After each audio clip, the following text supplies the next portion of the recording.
Hopefully you all can hear me out there.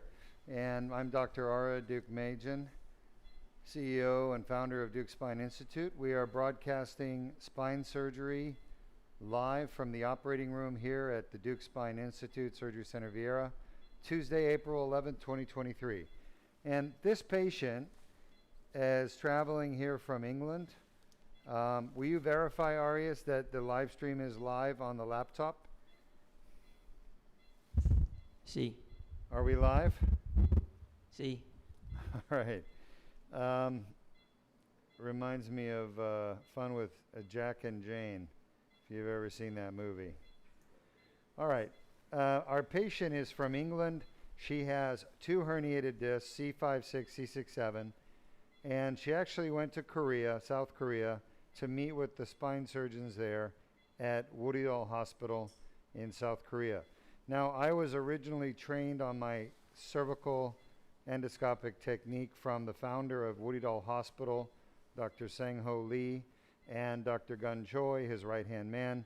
And these are 2 neurosurgeons in Korea, leaders in the world. They pioneered the anterior cervical endoscopic surgery. However, they did not use a laser, and they did not do the annular debridement that I do. So I added those techniques to the surgery, and as a result I was able to cure neck pain, headaches, and of course arm symptoms.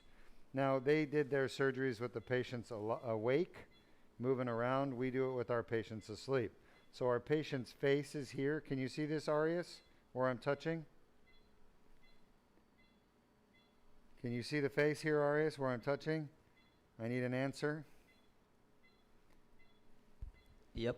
All right, so the patient's eyes are here, her mouth is here, her nose is here, and the chin is right here, okay?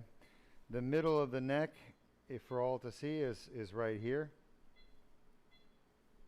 And we're going to be entering on the left side. Her collarbone is here. She has a left and a right collarbone. And the side of the neck is right here, okay? Now, she has 2 herniated discs, C5-C6, C6-C7. She went to Korea. They told her they could not do the surgery. They would only be able to do a fusion. I know the Koreans have cut back on cervical endoscopic surgeries because of complications they've had. And fortunately, at Deuk Spine, we've not had any complications in 16 years. Now, Arias, I'm going to show you the technique, okay? The most important thing here is that the patient has a tube down her throat, and it's in her trachea, and it's basically ventilating for her. So she's completely out, asleep, with a tube down on a ventilator, breathing for her. We call it general endotracheal anesthesia. And the reason we need it that way is because we have given her medicine that makes all of the muscles in her body completely relaxed. So she cannot contract her muscles in her neck or her lungs. So she can't breathe for herself. That's why she needs to be on a ventilator. And it's important, folks, that the patient is completely what we call chemically paralyzed, meaning they can't move any muscles, because I'm about to do a maneuver on her neck that if she wasn't completely chemically paralyzed, I wouldn't be able to do this safely. Okay, but because she's completely chemically paralyzed, all of her muscles are relaxed, they can't contract anymore, I can push down and touch her spine. And I'm actually feeling the front of her spine with my right 2 fingers right now. And I'm pushing my fingers over, and by doing that, I'm moving her trachea and esophagus over to the right side. And I'm going to put this needle tip between my fingers, making sure I don't puncture my glove, because that would create an unsterile area. And you can see on the side view x-ray, go to the x-ray. You can see the tip of the needle. Jordan, show us the tip of the needle right there. And I'm literally hovering over a disc space. 2, 3, 4, 5, 6. I'm hovering over the 5, 6 disc space.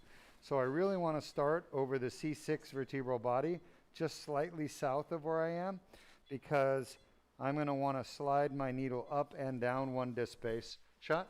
So now I'm hovering over C6. Shot. You can see the needle tip right there. And I'm going to come down to C6-7, which is our first disc. You can see the bone spur. Shot. And there I am. I'm hovering over 6-7. Give me an AP. I'm going to look at the AP view, make sure my needle tip is pointed at the middle of the spine. This is a quick AP, quick, as my fingers are, whoop, the needle has moved, hold on.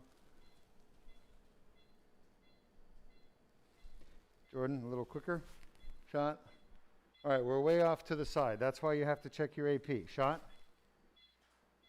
That's better. So now we're more towards the middle line. I'm fighting her neck a lot. Give me a lateral. More relaxation, please. I'm fighting her muscles. So that means my anesthesiologist needs to do a better job of relaxing her muscles. Shot. I've advanced the needle. AP, quick. I want to check that my tip of my needle is in the middle of the spine. You don't want to enter the disc off to the side. You want to enter it in the center, quickly. That's perfect. You can see it right in the center. All right, so I'm going to enter the disc space. Shot. I'm inside the disc right now. Shot. All right, and I'm in the C6-7 disc. Let's verify that. Shot. So, and one more shot. All right, you can see the needle tip is, let's count, C2, 3, 4, 5, 6, 7. We are at C6-7. That is one of the two discs we're fixing. And we're giving her a little more relaxing medicine, and I'm going to do a discogram at this point. The discogram is done with Omnipaque and our special blue dye, the Deuk spine dye, and saline. It's all sterile. Shot. There we go. All right, show us the tear. You can see the dye leaving the disc, traveling out the back through a tear. That's not the tear. It's a little lower. It's a black thing right there. Yeah, that's the tear. So you can see the tear. Go to the back of the disc right there. It's in the bottom half of the annulus, the bottom half. So this is an annular tear, and it's in the bottom half of the annulus. Show us the herniation in the back. You can see the dye outlining the actual herniation. See that little lens-shaped thing? It looks like a lentil bean. Arias, you see that? That's dye behind the herniation, outlining the herniation. You see it? Yes. Hello? Yes, we do. Where is Arias? All right. All right. So I'm introducing this guide wire into the disc. Shot. I'm going to move the guide wire closer to the back of the disc. Yep. The whole surgery, folks, is done through the front of the neck. It's called the transdiscal endoscopic surgery. The name of the specific type of endoscopic spine surgery is the Deuk laser disc repair. I'm going to give a little bit of numbing medicine just under her skin so that she doesn't feel any pain or discomfort, which she's asleep, of course. But we also want to numb it up so that none of those little pain nerves transmit pain signals up to her subconscious parts of the brainstem, like the medulla oblongata or the pons, so that there's no cardiovascular response. All right, there's your 4mm incision. You guys see it? I need feedback from my team over in the broadcast room. Do you see the incision? Yes, sir. All right, thank you. All right, so let's go back to a lateral view. We've made our incision. I'm going to remove the spinal needle now that I used to get into the disc at C6-7. Shot. As you remove your needle, you want to keep pressure on your guide wire, otherwise you could accidentally pull your guide wire out of the disc. Shot. Okay, so you see I haven't moved my guide wire. Now, you all see that incision. The whole surgery is going to be done through this 4mm incision. But to get there, I need to put a tube in. And before I can put the tube in, I need to put this dilator in. So I'm going to run the dilator down over the guide wire. And all of this part of the surgery you're watching right now, I was taught this by my Korean colleagues, Dr. Sang-Ho Lee and Dr. Gun Choi, 17 years ago, overseas, when I went to be trained by them. And this part of the surgery, I have to give them credit for developing. This is not unique to the Deuk laser disc repair. Okay. Huh? Yeah, shot.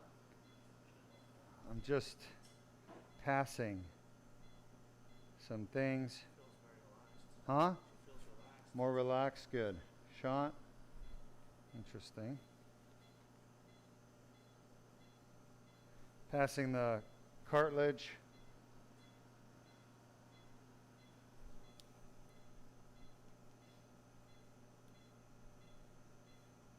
The last patient's doing great. Shot. All right, at this point, you can see the tip of the dilator is at the front of the disc at C6-7. There are some bone spurs in the front of the disc. We're not going to be treating those. They're not causing any problems for the patient. All right, let's get an AP view.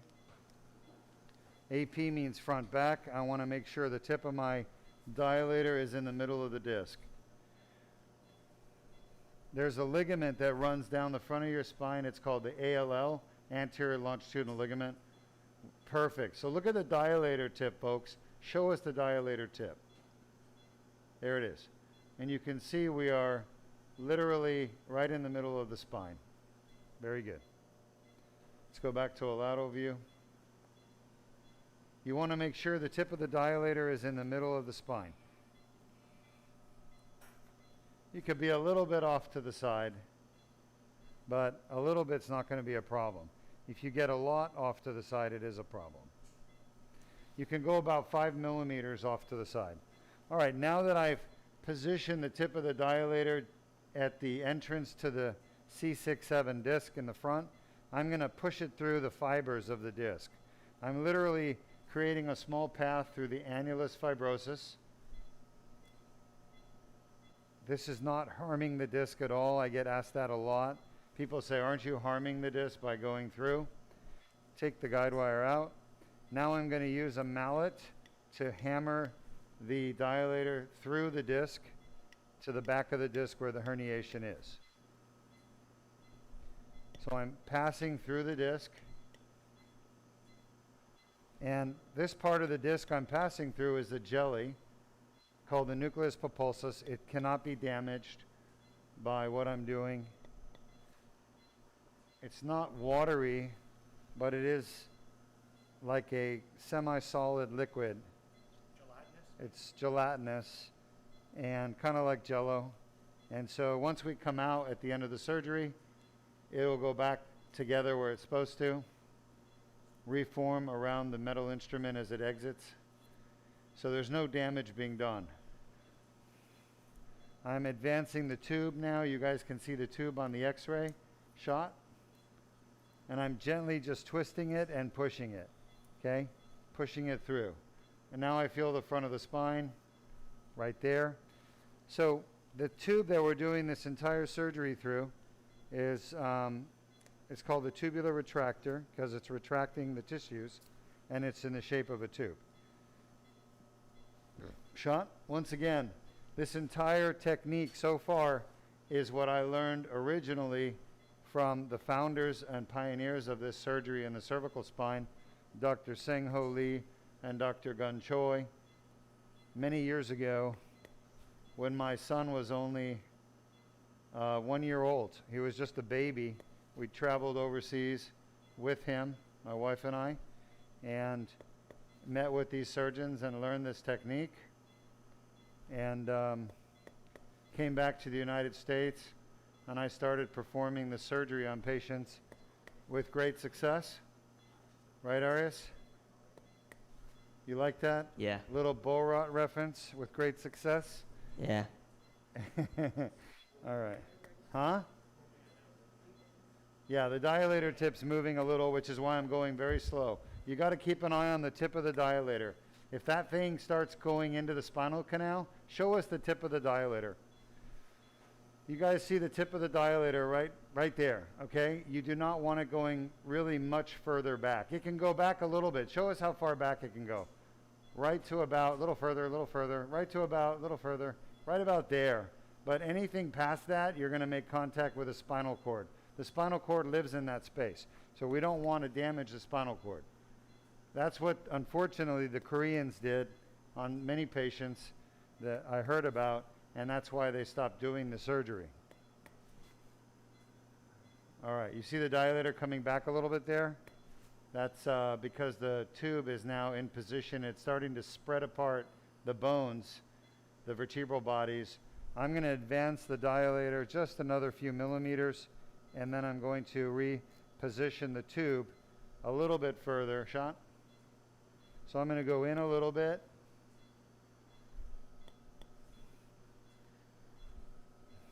And I'm going to advance the tube over that just a little further because I want to get all of that herniation out in the back. Shot. Perfect. Give me a little distraction, please. I'm going to have my anesthesiologist give me some inline traction. That's where he's going to pull the head north, and we're going to pull the shoulders and arms a little bit south to spread that space apart. It makes the tube go in easier. All right, I felt it move just a half a millimeter. I'm happy with that. Yeah, let's leave it at that. We're done. We're in perfect position. Show us where the tube is. One more shot. Should take a shot first. Okay, the dilator's gone, and the whole surgery is going to be done through this tube. Now let's show them the trachea. You guys see the tube within the trachea, the endotracheal tube. It's a solid line, and then behind the trachea is the esophagus, and that's the braided fiber. Okay, so we had to push the trachea and esophagus over in order to go between them and the carotid sheath. Now the carotid sheath is another structure right here. You guys see this, Arias? I need you to answer me so I can hear that you've seen it, so I can move on. Yes. All right, where's the marking pen? Okay. So, can you see this, Arias? Yes. All right, these lines represent the trachea and the esophagus, all right? And then on this side of the hole is the carotid sheath. Carotid sheath, that's CS. That's where the carotid artery pumps blood into the brain, and the jugular vein returns the blood back to the heart. Okay, so you're working between the trachea and esophagus and the carotid sheath. These are very, very important structures that cannot be harmed. Okay, if the surgery is not done perfectly right, that you're going to have a major complication. Now, we've done this surgery for 16 years without a single complication. Over 600 at Deuk Spine. So it shows you just how safe it can be done, even though it's very close to vital structures. Okay, now we're looking, switch over to the endoscopic view, please. Let me know when you're there. There. All right, so now we're looking through the endoscope, and the reason why the picture is not as nice as the lumbar is because cervical is done with what are called fiber optics. I want to show you something. Can you guys see? Thank you. Can you guys see the little, let me show you there, right there. Can you guys see the little dots on the screen? Yes. Each one of those little dots is a fiber, a glass fiber that transmits an optical image from that quadrant. So there's literally, I want to say, 5,000 of those little dots. So 5,000 fibers. I'm going to take that out of focus. All right, we're ready to get started. So we're using a fiber optic scope as opposed to a rod lens scope. We use a rod lens scope for the lumbar. There's our first herniation right there. I'm going to go grab some of that out with the grabber. Now, the reason why we don't use a rod lens scope for the cervical is they don't have a rod lens scope that's this small. It's technically not possible to make a sub 3 millimeter rod lens scope. You can only do fiber optic. So that's why we use a fiber optic. Now, if we had a bigger scope, a fatter scope, we could do rod lens. And that's what Wolf created. The company I bought this from made that, and they tried to get me to use it, but I didn't want to because it's bigger. Bigger means it could do more damage. So I stuck with the smaller scope, and they're very unhappy with me as a result of that because they want me to promote and buy and promote their newer scopes that are fatter, but I think more dangerous for the patient. What surgeon doesn't want a better view, right? But at the same time, I don't want to create problems for my patients by having a bigger scope. So in the end, it's up to the surgeon. They have to decide what's best for their patients. Can't just listen to industry. Industry will always try to get you to do what's best for industry. But as a doctor, you have a responsibility, and it's very hard to always do what's best for the patient. Okay. Anyway, so the glass fiber you're seeing at 12 o'clock, that's the laser fiber. And you can see I'm using the laser fiber to deliver laser energy, which we talked about last surgery is electromagnetic radiation of a very specific wavelength and frequency that gives it its characteristics. It's invisible. You're not going to be able to see lasers, laser energy. Unlike visible light, it is invisible to our eyes. So I don't look for a laser beam like in Star Wars. I'm looking for the effect of the laser, which is the vaporization of tissue. The way the lasers work is the laser delivers energy at the end of that glass fiber to whatever happens to be there. And in the case of medical procedures, it's usually tissue, or if you're doing urology, if everybody knows what urology is, it's the type of surgeon that works on male and female genitourinary tracts. Anyway, urologists use these lasers to break up stones and to treat tumors in the prostate, okay? And break up prostate cancer and break up kidney stones. So we use these lasers as well in spine surgery to do disc repairs like we're doing now. The lasers are very commonly used in medicine. They're using lasers now to remove brain tumors and to treat seizures, okay? So we're going to see more and more lasers used in the future because lasers are a minimally invasive tool. And the problem is most surgeons don't know how to use lasers. They just don't. They're not trained on using them. It's a newer technology. So you're not going to see a bunch of neurosurgeons using lasers. Even though it's becoming more popular with tumors, most of the neurosurgeons out there were trained a long time ago, so they were not trained on this new technology. All right, any questions from our audience? Any questions from our audience? Arias, Jose. No. Thank you.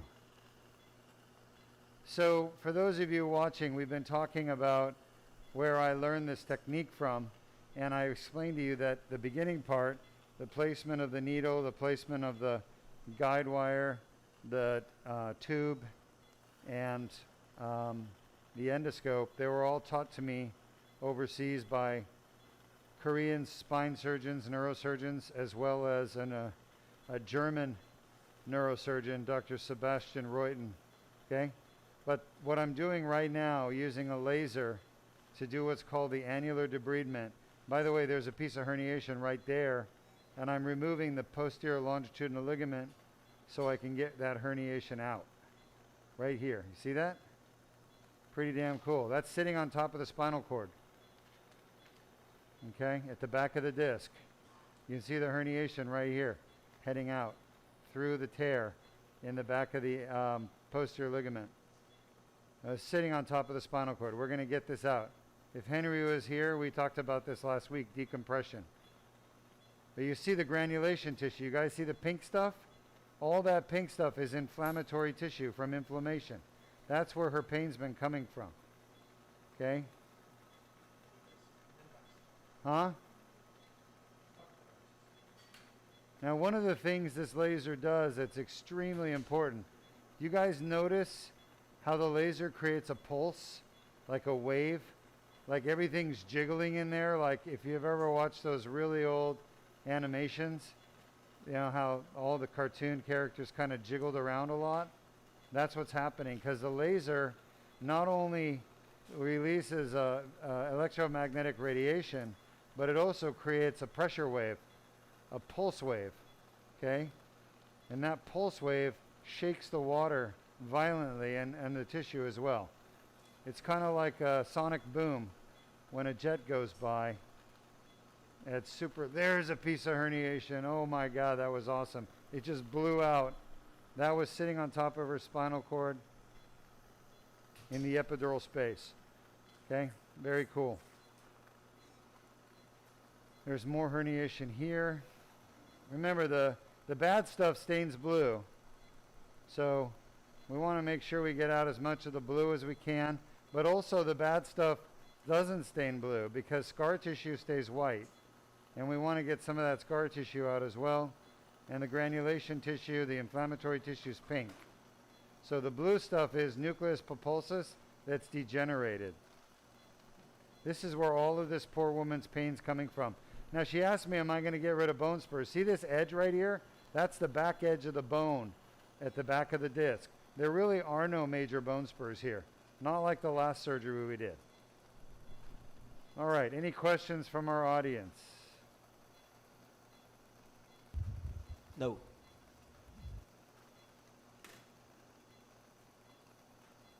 All right, so just to be clear, we use the straight firing laser, and the straight firing laser is safer than the side firing laser.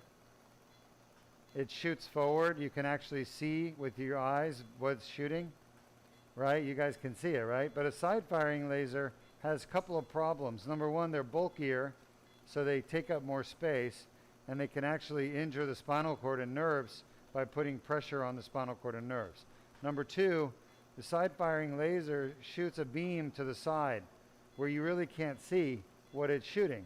You just have to guess. So it's a lot more guesswork with the side firing, whereas with a straight firing laser, you can see exactly where the beam is hitting and the effect on the tissue, the ablative effect, where it ablates the tissue. Okay? Right now I'm in her left foramen. That's where the nerve root lives, right in there. Down below that, there's a little bit of herniation on top of it. I'm getting rid of it. But that's the foramen on her left at C6-7. When we're done with this, we're going to move on to C5-6. I'll show you how to move the dilator and move the tube to the next level. But that's all herniation right there inside her foramen on the left and some scar tissue. Okay?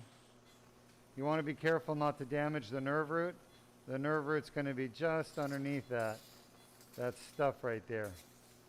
And it's a really pretty blue color usually. All right, we're coming back to her right side. We're going to go out the right side. There's some herniation right. Whoa, what just happened? I just lost my image. All right, we probably got some water on the scope between the camera and the lens. So we have to clean it.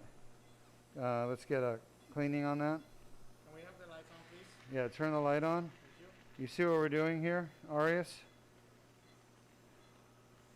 Huh? Yes. All right, so here's where the camera interfaces with the scope. You want to clean the camera side. You want to clean the scope side. That's what you saw happen there, where we lost the image, is typically when water gets in between the camera and the scope. Let's see if that worked. Scope on. Yep, that worked. All right, we're back in business. I think we're overexposed. Let's turn the light down one notch. So there's too much light going down there, and what that's doing is it's making everything appear white. You don't want that. There's a herniation right there. You guys see that? It just literally rolled into our tube. So we talked last surgery about how this tube, this tubular retractor actually is a, what do we call it? A garbage dump? Lights Take a on, look please. here, Arias. Light Take a on, look at the eye in the sky. Light on, let's go. Can you see this, Arias? Yes. All right, there's a herniation we just took out at C6-7. You guys see it? One moment. Give me a measure. Yes. You guys see it? Yes. Stay here, stay here. Come on. And here's your ruler. Can you see that? It is 5 millimeters long, 5 millimeters long. Not a lot, not very big, but this is an area in your spine right up against the spinal cord. There's not a lot of space. So we literally just grab that out, and I'm giving it to Luis. There's another piece right here, smaller. But herniated discs are actually a collection of many pieces, not one piece, at about 30 pieces is what we're thinking. We've got another research project that I'm going to have somebody do, maybe Arias if he has time, before he goes off to Princeton. But we want to look at how many pieces of herniation. There's another piece of herniation. How many pieces of herniation are in the average disc herniation? Nobody in the world has ever studied that, because nobody in the world has really had the chance to do what we're doing with the laser and to actually see such great detail. There's another herniation right there. So I'm going to go grab that one out as well.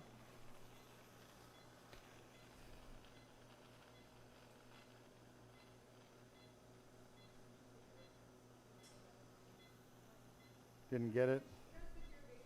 Yeah, do it. All right, it's not coming out. It's too big, I think. Heading back in.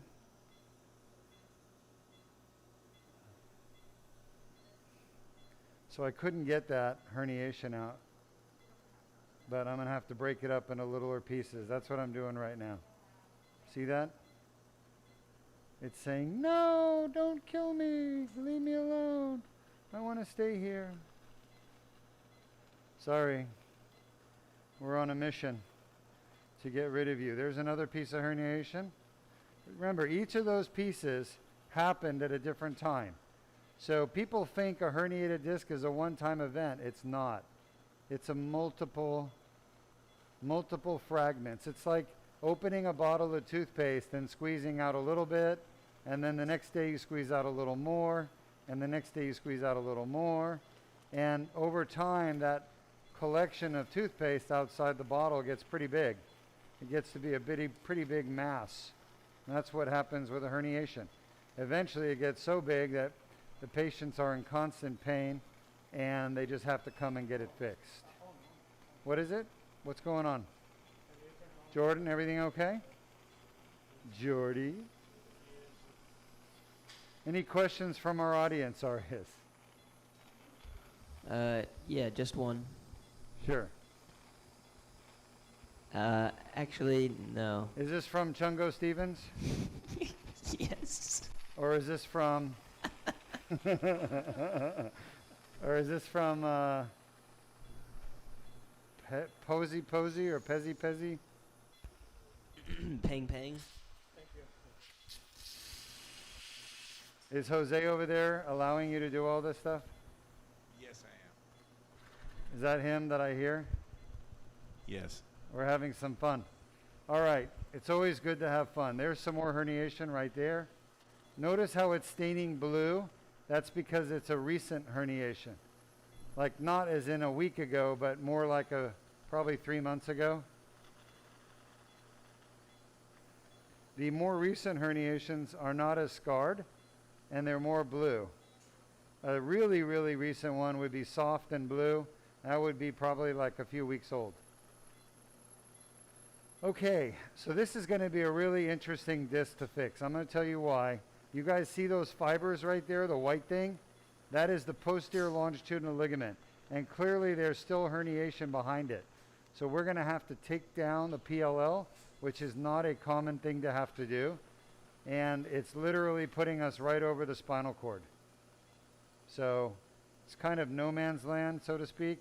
But being a neurosurgeon, that's what we do. We operate on the spinal cord, nerves, and very close to the spinal cord and nerves.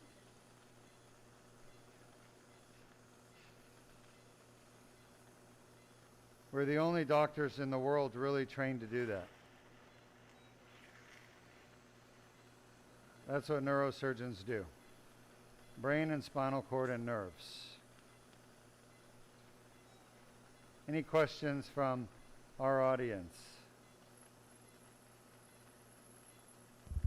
No question. Yes? No questions. No questions. All right. So far, everything's going well. Piece of herniation right there. I'm going to have to roll my tube to get it. There it is. Come on. Doesn't want to come out.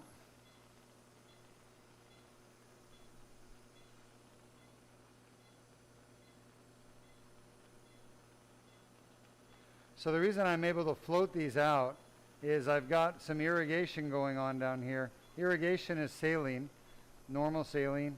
It's basically sterile fluid that we buy that basically we give it to patients either in their veins or you can put it into the cavities of the body, and it's commonly used in surgery for cleaning out debris during surgery, like blood and other stuff, okay? So in this case, we're using it to remove all the pieces of herniation, and if there is any blood, pieces of blood as well, or blood vessels. I mean, red blood cells. All right, more herniation here. So we're about a little more than halfway done here. I'm about to open up the PLL a little more and look behind it to get rid of any herniation that's in the epidural space. It's really surprising we don't have audience questions, because normally we have a lot by now. Are you looking on Facebook and YouTube, Arias and Jose? Yes. Okay. All right. All right. That's where we're going to go next. As soon as I get rid of the big stuff.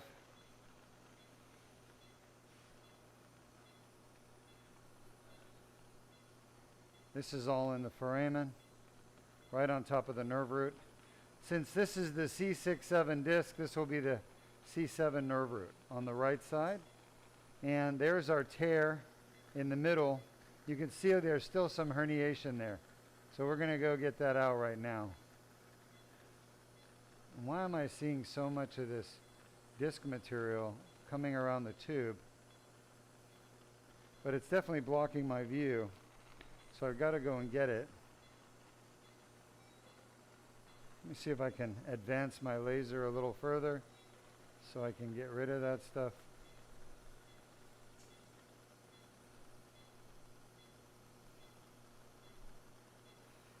You're able to advance your laser and retract your laser fiber to do the job you need to do. It's really a three-dimensional type of work. All right, that's where we're headed next. So I'm going to pull back the fiber so I can get a good look. Let's get the light up just a little bit. It's a little dark down there. And this is the PLL I was telling you about, posterior ligament. I'm cutting through it right now with the laser. That's better. Okay. That is too much. That may be better. You guys see the herniation right there? Can you guys see that? That is a herniation. I'm blasting it right now with the laser. It's Yes. rocking around a little bit. It Yes. wants to come out. But you see how it tore through this ligament right here? And it's literally behind what's called the PLL, posterior ligament, sitting on top of the spinal cord. So this is the most delicate part of the entire surgery right here. All right, literally the herniation is sitting inside the spinal cord. Like, it didn't go through the dura, but my God, it's sitting right on top. All right, I'm not going to turn on the laser, but I'm going to probe a little bit. You can see some piece right there stuck down. I'm going to pull back. I'm going to try to melt it right off carefully.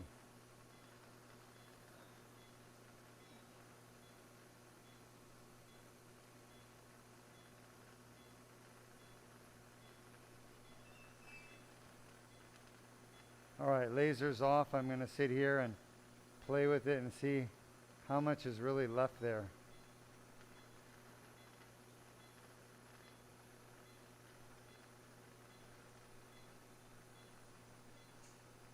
It looks like we've got most of it. There could be something still here.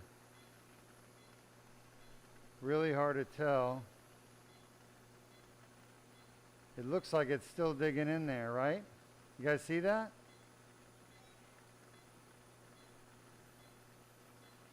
Yes.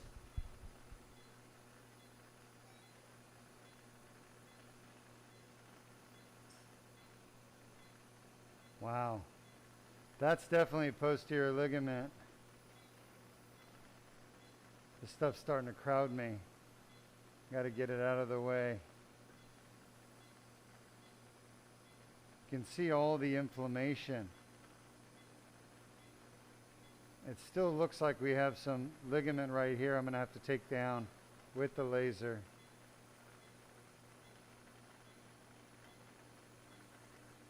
See how I just peeled that ligament back with the laser? That's literally, think about this fiber right here. See the laser fiber, guys? That's 1/2 millimeter.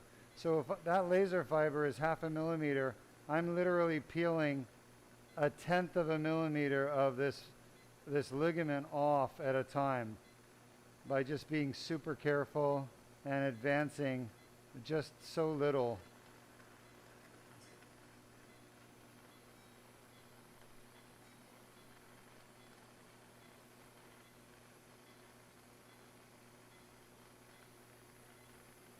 A lot of inflammatory tissue here, scar tissue. This is where all of her pain is coming from. See the pink tissue? That's inflammation. That's what herniated discs do. They cause inflammation. That's where people's pain comes from. Again, posterior ligament. You can tell by the orientation of the fibers. They run up and down. Okay? And the reason I'm doing this is I've got to make sure I don't leave any big pieces of herniation back here. The only way I'm going to know is by looking. So you got to be super careful while you're doing this. I don't see any more big pieces of herniation. That to me looks like spinal cord right there. That's the dura or covering of the spinal cord. And I've gotten rid of all the herniation that I can see. But I'm just going to go out to the foramen and I'm going to clean up the foramen where the nerves come out. See the hole where the foramen is down there? That looks pretty good. Now I'm going to flip around. This is her right foramen right here. I'm going to go out there and clean that up, get rid of the herniation. I'm going to extend the laser just a little bit and see if I can get out there and get a better job of zapping away this stuff. Any questions from our audience? None at the moment. So folks, as I do this, I'm sharing all my thoughts with you because I want you to understand the thought process that goes through my mind as I do this. So you can replicate it in the future. You know, you can, oh, look at that. You can understand what was the surgeon thinking? Why did the surgeon do what he did? It's important because as a new surgeon learning from an old surgeon, you have to understand why the old surgeons or the experienced surgeons do what they do. That's part of the training. All right, pretty much done here. This is just a little bit of herniation left here in the right foramen. I'm going to clean it up with the laser.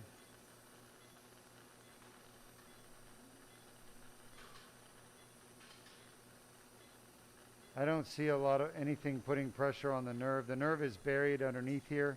You're not seeing the nerve. You don't want to see the nerve, really. You want to just make sure you get the pressure off the nerve.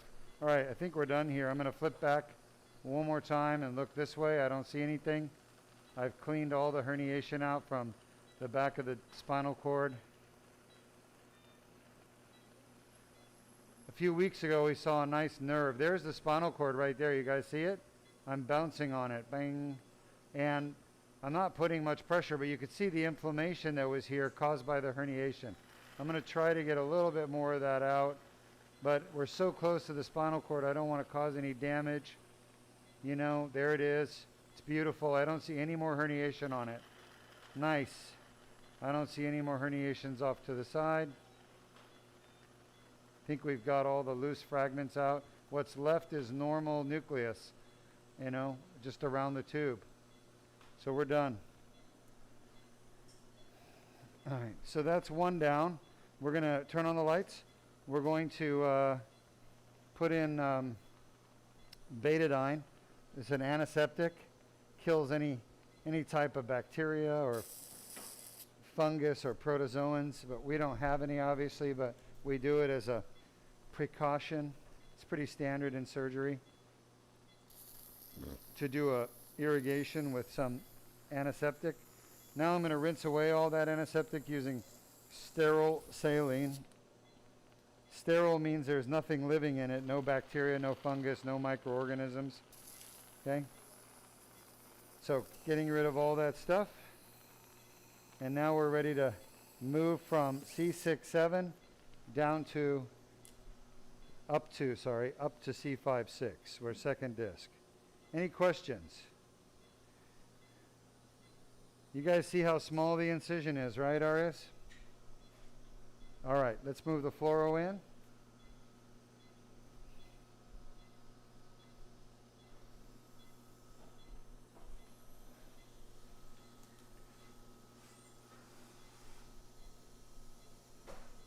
What's taking so long, Jordan?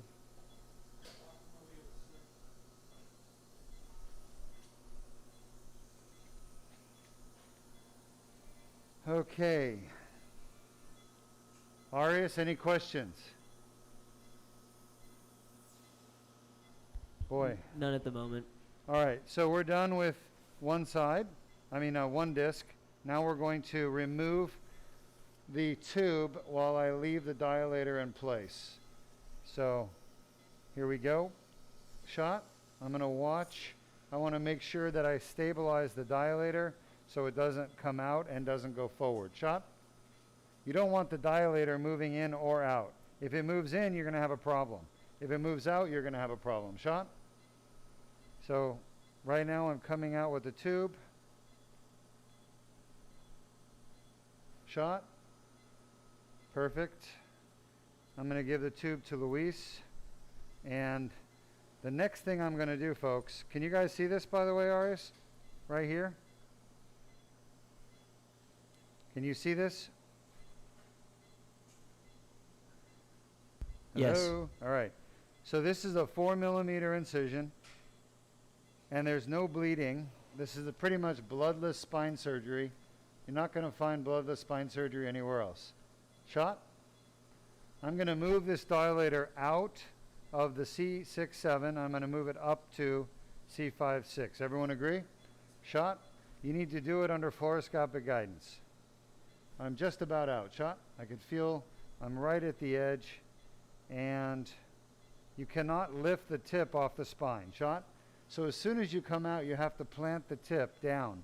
You cannot lift it into the space above the spine. AP. The reason for that is simply, if you do, you're going to let some soft tissues get between the tip and the spine. All right, perfect. Show us the tip of the dilator is in the middle of the spine. It's right where we want it. All right, now we're going to move north, go back to a lateral view. If you lift the tip of the dilator off the spine, then the esophagus will get underneath it, and you'll go right through the esophagus when you go into your next disc. You don't want to do that. That's bad form. Shot. All right, so again, on the lateral view, I'm moving north. Okay. Shot. Okay, I want to make sure I'm still in the middle, so I'm going to get another AP view. AP is anterior, posterior, front, back. Anterior is the medical term for front. Posterior is the medical term for back. All right, still in the middle, perfect. Lateral. Again, no bleeding.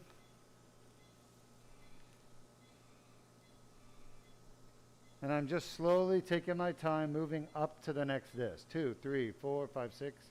Here we go. I'm going to go up a little ramp, and then we're there. All right, I could feel it. We're actually right on top of the next disc. Shot. All right, it's perfect position. Now, give me an AP. I want to make sure I'm in the middle. So you have to use two views, lateral and AP. Never go with one view. It will be catastrophic. Catastrophic, you all know what that means. Really bad. We'll give you a little inline here. Yeah, shot. All right, perfect. We're going to go through the anterior longitudinal ligament and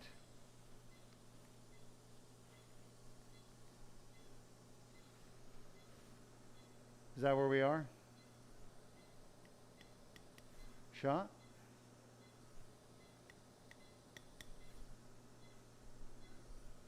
All right, I want another AP, Coker. There are little veins in the front of the spine, very common, running along the ALL between the longus colli muscles. All right, looks good.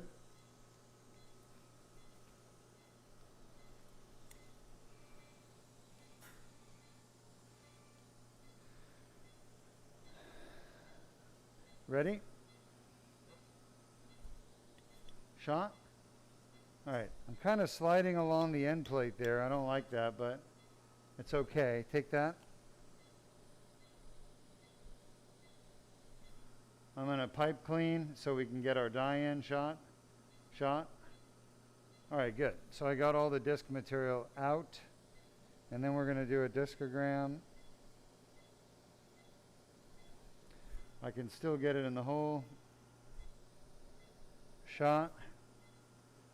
Oh yeah, look at that dye. So there's a tiny tear. I don't know if you guys can see it. Shot? Yeah. Yeah. That's it. Jordan, you got good eyes. That's exactly where it is. And you can see the herniation in the back. Yep. So I'm going to put this in a little further. Right back to where the tear is. A little further. Can actually feel the tear. Take that. I'm going to do the whole surgery through this tiny 4mm tube. And by the way, 4mm shot is the external diameter of the tube. Okay? So tubes have external diameters and internal diameters. Huh? Yeah, inline's good. Shot. I think we're right there. Perfect. Thank you.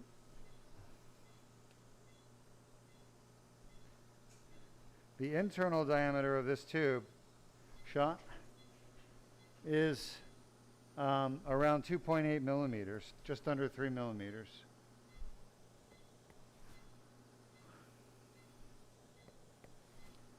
You guys see the tube advancing through the disc? Yes. All right, yeah. Is that it? Yep. A little inline? All right, so we're almost to the back of the disc where the herniation is. That's pretty damn good right there. All right, that's it. Perfect. Nice. Nice. We're going to do this disc at 5-6 and we're done. Thanks. Any questions from our audience? None at the moment. All right, do you guys know how to run the animation videos, the educational videos? Yep. Let's run the video on how does a herniated disc in your neck, in the cervical spine, how does it cause neck pain?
Yeah.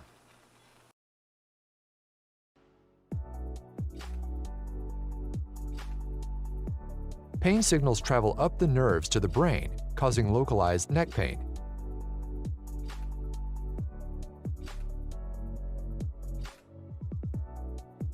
Pain signals reach the primary somatosensory cortex, causing conscious awareness of neck pain. If you have a herniated or bulging disc and neck pain, submit your MRI for a free review at www.mri.deukspine.com. All right, welcome back to our live stream here at Deuk Spine.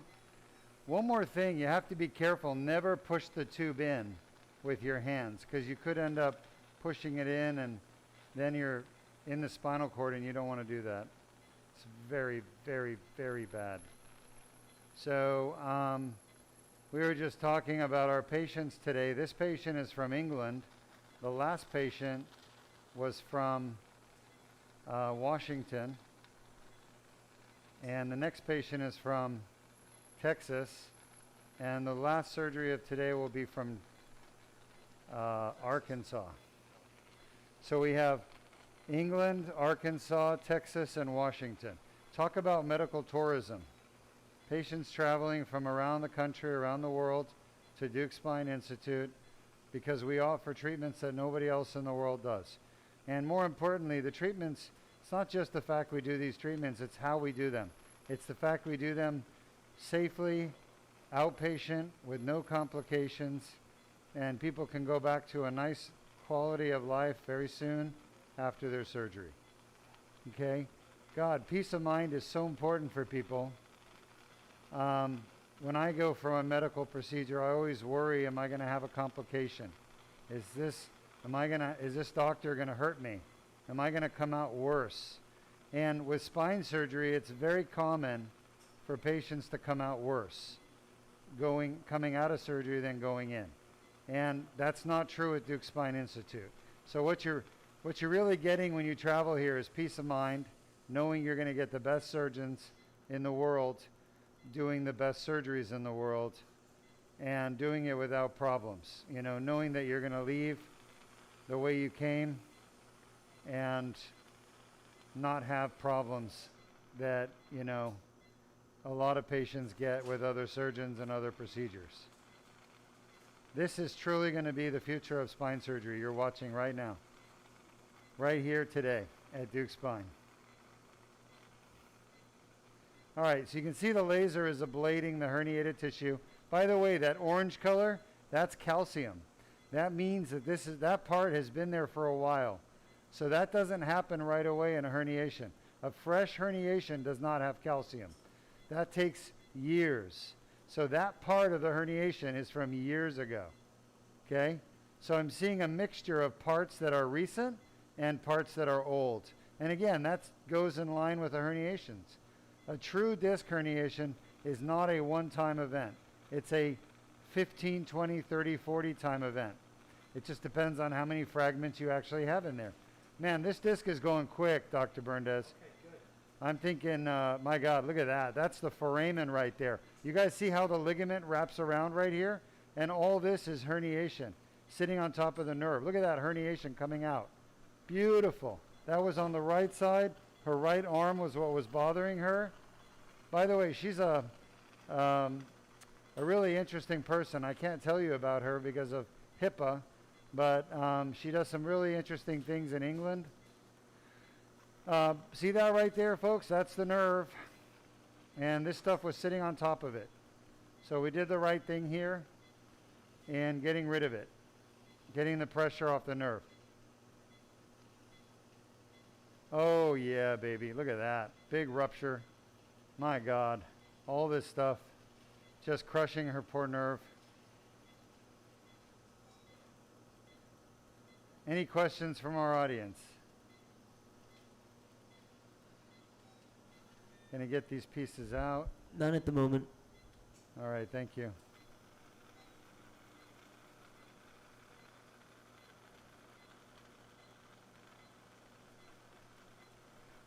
So Arius, would you show the educational video that shows the audience what does the Deuk laser disc repair actually do? How does it work? How does this procedure actually work?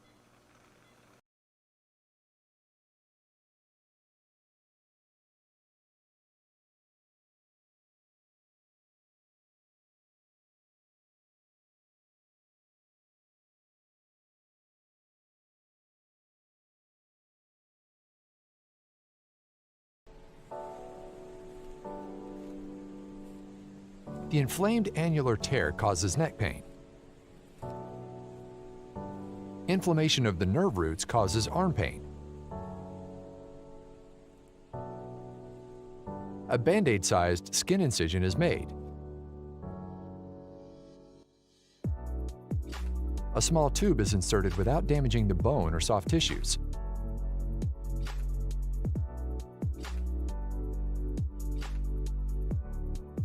The laser removes the herniation and debrides the annular tear.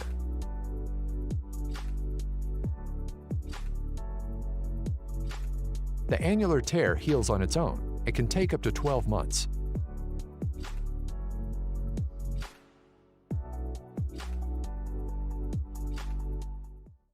If you have a herniated or bulging disc and neck pain, submit your MRI for a free review at www.mri.deukspine.com.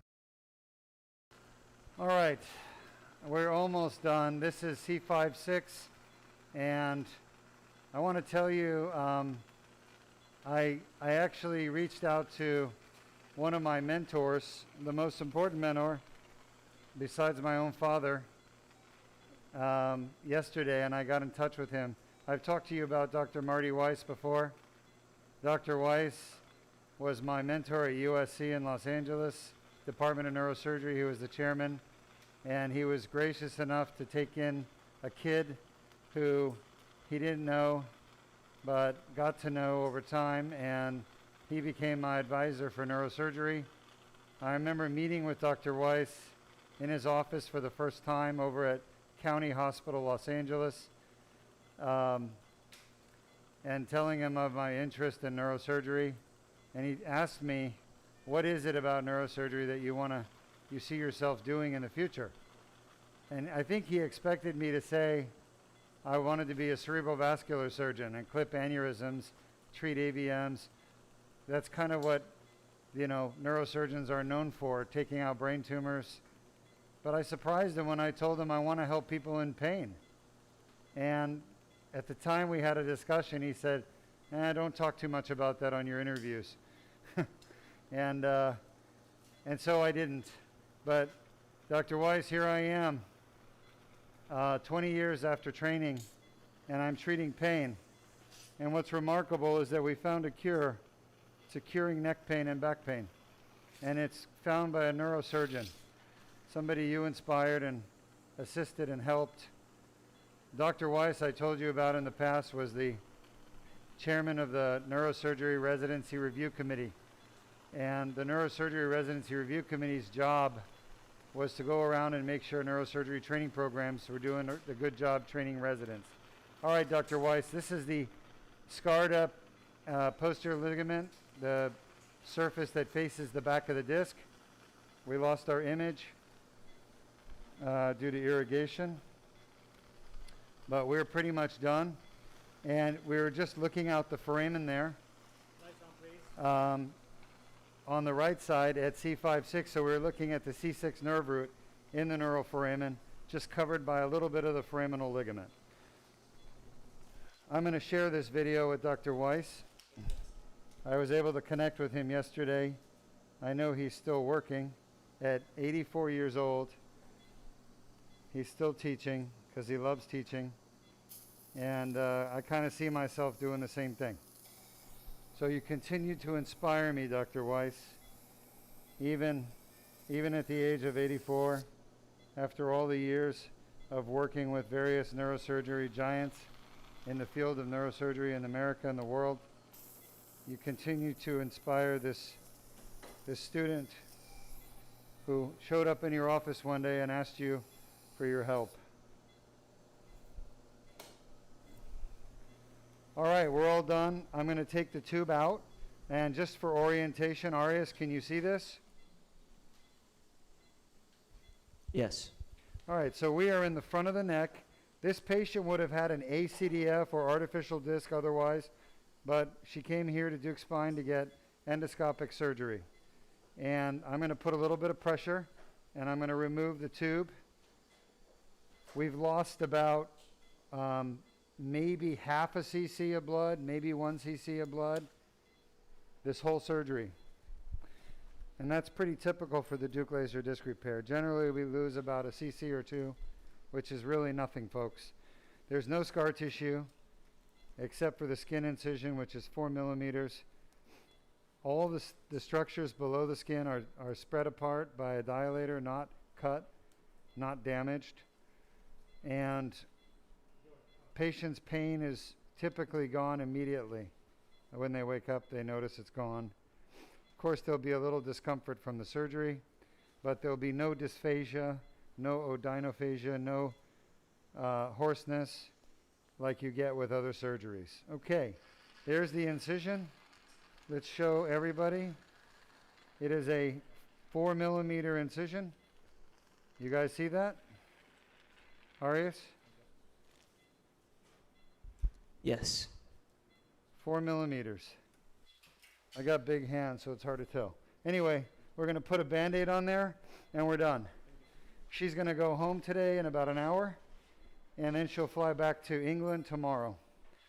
Our next patient travels to us from Texas, and he's having a lumbar, lower back, herniated disc at L5-S1 treated transforaminal endoscopic with the Deuk laser disc repair.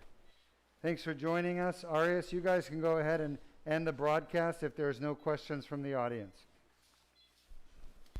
No current questions. All right, thank you.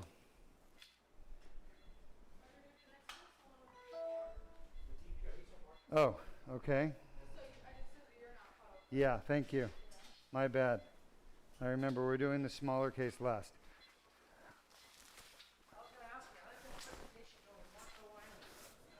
It went well. Yeah. Yeah, it's like we got to the beach. We walked the beach, my son and I did. Yeah. It was a lot of shells on the beach. It's like every other beach in Florida, you know.